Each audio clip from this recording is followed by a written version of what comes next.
Hi, and welcome to FYS at SSU. We're glad you're here.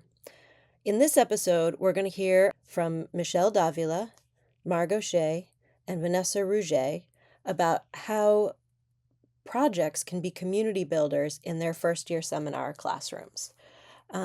Each one of them is going to go into more depth about their projects in future episodes, but for now, what you need to know is just that Michele is going to talk about a special service oral presentation that her students do. Margo, in her classes, has done various kinds of projects from a cookbook to a story slam to a ghost storytelling event on campus. And Vanessa usually does a crowdfunding philanthropy project where students raise funds for like the food pantry. So that's the context that you might need to know. Enjoy. I have an assignment where four of them have to do a special service oral presentation. So those four get to know each other a lot. Sometimes they find their friend from the whole university. And I see them walking around years later. They're still friends. That's awesome, you know?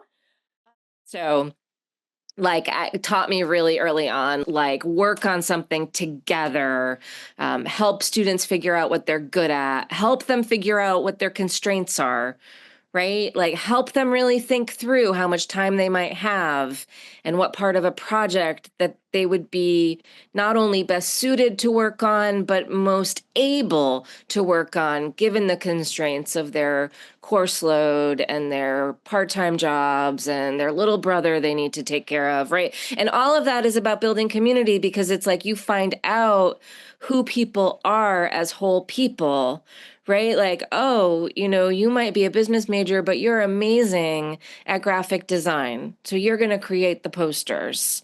And you're a nursing major and your schedule is bananas. But you're really good at telling people what to do. So you're going to be in charge of the check-ins, right? Who did what they were supposed to do? That's your job. And it's like these really simple ways of reminding students, like, you don't have to be good at everything. You really don't. And you do have to start to build language and vocabulary around your own skills and talents and how they direct your goals. Because those aren't things that necessarily get taught in high school. And I think we just assume that students will grow into that language and that vocabulary. And frankly, I think that's what rich people do at like very well-resourced institutions, right? And there's that kind of expectation, and there's maybe, family and cultural sorts of resources that make it part of the air that you breathe, that you're already branding yourself when you're 15, that you're already thinking about your skills and talents and where you're going from here when you're a sophomore or junior in high school. And I don't think our students have the luxury of doing that. I don't think they necessarily are invited to really do that. And when they get to Salem State, they are, and they do. But it's more than just take your Clifton Strengths assessment. It's more than, what the color of your parachute is. It's really creating these opportunities in smaller spaces, in low stakes spaces, to begin to talk about what you like to do and what you're good at.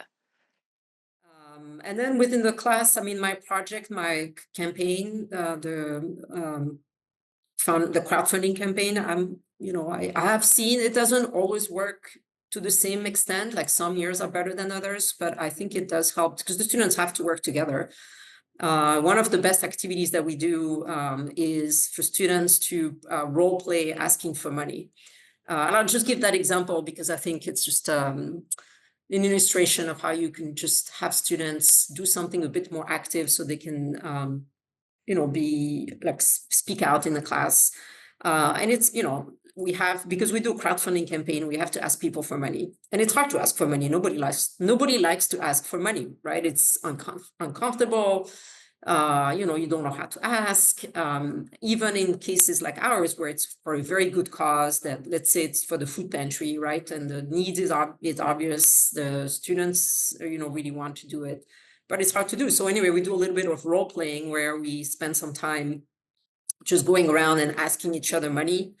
And then we write down what we liked, what we didn't like, and then we do it again. And then we just talking, even though it's about a specific task linked to an activity in the class, I think it also helps students kind of, speak to each other.